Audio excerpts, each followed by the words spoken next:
The reason why I started going back into pro wrestling was because I had built this Ken Shamrock, world's most dangerous man, um, persona. And I always told myself in my life that, I'm going to continue to do the things I love to do as long as I'm able to, support my family, do the things that I'm responsible for doing, raising my kids, supporting my wife, making sure I'm there for my family, house bills, school clothes, all these things that I have to be responsible for. And of course, I had group home with kids that I reached out and started helping with that. So I had a lot of things that I was responsible for. And it just came a time in the UFC at that time where I wasn't able to really go back and get the money I needed because my contract had come up and I was supposed to be guaranteed a certain amount of money to be able to keep this world that I created going.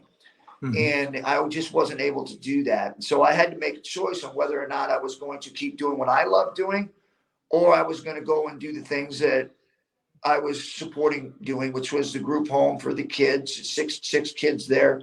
And then, of course, the Fighters House, when I had 7 or 8 fighters there. And then I had 3 gyms that connected to one another. That was a place for them to train at. So these things all cost money that I had to support. And it was either one, cut those off and just focus on Ken Shamrock in my career and cut all those people out.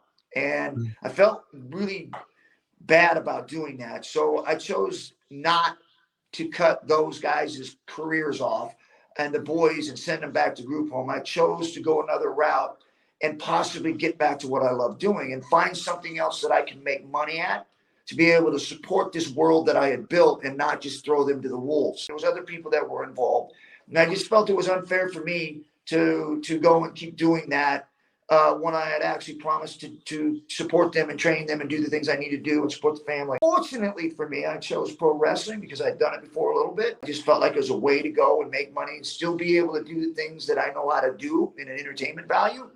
And so when I did it, it was very surprising that I was able to really create this opportunity for everyone else who was involved in fighting to be able to come over and show them that the submissions and all the styles that I was doing in the real world would work also in the entertainment world. So something that I felt was a sacrifice at the time really turned out to be a blessing.